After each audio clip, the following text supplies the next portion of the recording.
300 gagnants en obstacle, si je ne me trompe pas 335 et 31 en plat. Le petit chat qui s'amuse. C'est son petit poète.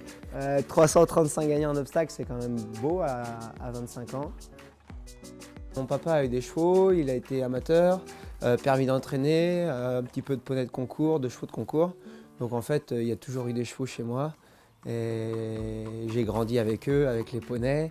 Et puis mon frère aîné, Fabien, jockey de plaque, a commencé par les courses de poney. Donc comme je suis de 8 ans son cadet, à 3-4 ans, j'allais aux courses de poney. Donc j'ai tout de suite pris le virus, on va dire, surtout des courses, mais du cheval, depuis tout petit, j'ai limite appris à monter avant de marcher.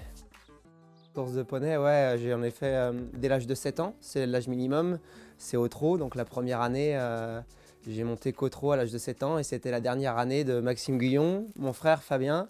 Je me souviens même de ma première victoire, Maxime Guyon était 3e et mon frère m'avait laissé gagner et était 2e, donc c'était assez rigolo et surtout quand on voit ce qu'ils sont devenus, que ce soit mon frère ou Maxime, donc c'était assez sympa. Et j'en ai fait jusqu'à l'âge de 15 ans, de 7 à 15 ans. Et ensuite, je suis passé gentleman à 16 ans et après, on a commencé à progresser en tant qu'amateur pendant 2 ans, de 16 à 18 ans, le temps d'avoir le bac. Et après, je suis passé jockey chez M. Charel dans un premier temps, où j'ai perdu ma décharge. Et puis après, on stagnait un petit peu, il fallait autre chose. J'avais rencontré madame qui était plus dans la région de l'Ouest, donc voilà, il fallait changer. Et donc je suis revenu dans l'Ouest, je n'avais pas du tout d'idée où aller, donc je me suis lancé en tant que jockey freelance. Gabriel m'a tendu la main, il était encore un jeune entraîneur, plein d'ambition et on a grandi ensemble. Et aujourd'hui, on a gravi les échelons tous les deux avec son équipe. Et ça, c'est vraiment, c'est déjà une belle victoire et ça, on l'a fait tous les deux avec toute son équipe et franchement, c'est génial. Je suis entraîneur depuis 2 ans maintenant, depuis 1er mars 2019. L'année 2018 a été une année un peu compliquée pour moi, j'avais eu pas mal de fractures. J'étais un petit peu dans le doute de la suite et puis voilà, c'est quelque chose que j'ai toujours voulu faire depuis jeune, entraîneur. Donc voilà, mon papa était permis d'entraîner et arrive à la retraite et il n'avait plus trop envie de s'embêter. C'était l'occasion pour moi de passer ma licence. Et puis ensuite en 2019, ça a commencé à bien s'enchaîner donc, au niveau des victoires. Mais bon, avec 5-6 chevaux, ma femme qui gère l'écurie au quotidien, moi je suis là à peu près tous les jours, mais plus de passage que toute la matinée. Et elle gère l'écurie correctement et ça nous permet de préparer l'avenir de manière un petit peu différente de ce qui se fait d'habitude. À l'époque, ça se faisait beaucoup, entraîneur et jockey.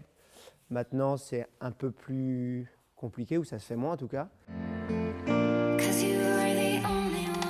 Donc moi, avant tout, c'est le fait d'être avec le cheval tout le temps. C'est ma vie. En plus, je partage ça avec ma femme. Donc voilà, c'est une suite logique de devenir entraîneur à l'avenir. C'est pour ça que je le fais déjà un petit peu là. Mais avant tout, c'est vraiment la passion du cheval.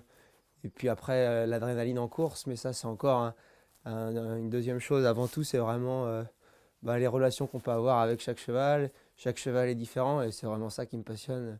Tous les jours, c'est une nouvelle journée qui commence avec des chevaux différents et c'est ça qui est top.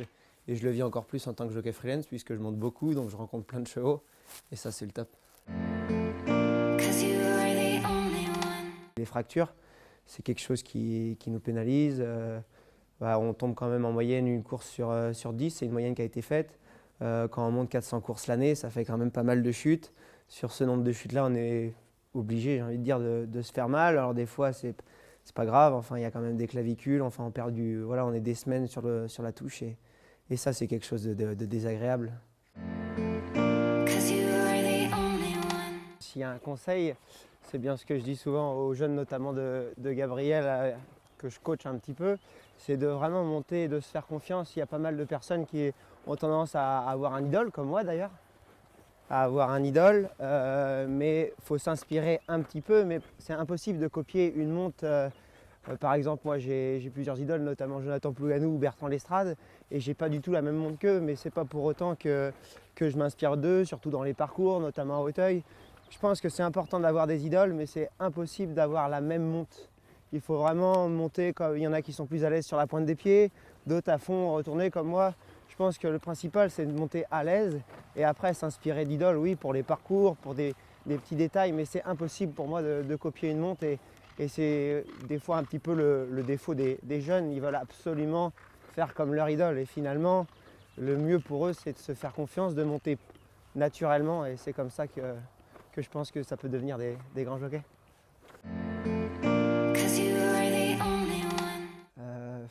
Passion, adrénaline et vitesse. Vitesse, c'est pas mal, ouais. C'est chouette. C'est assez sympa.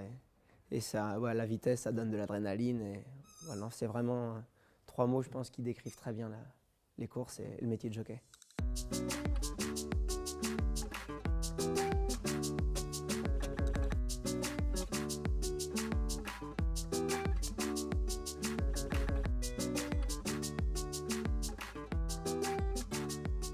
C'est vrai que mon métier il me prend beaucoup de temps, mais c'est vrai que j'ai une passion. C'est pas forcément l'idéal en tant que jockey, mais c'est de manger. C'est un truc que j'adore. J'adore vraiment en plus tout. Je suis vraiment beaucoup viande, mais d'aller au restaurant, c'est vraiment des choses. Ça permet en plus de se retrouver un peu avec ma femme, parce que je suis quand même pas souvent là. Et puis ça permet de décrocher, c'est vraiment de manger. C'est un truc que j'adore. Mon surnom c'est Miam Miam, alors bon, ça décrit pas mal de choses.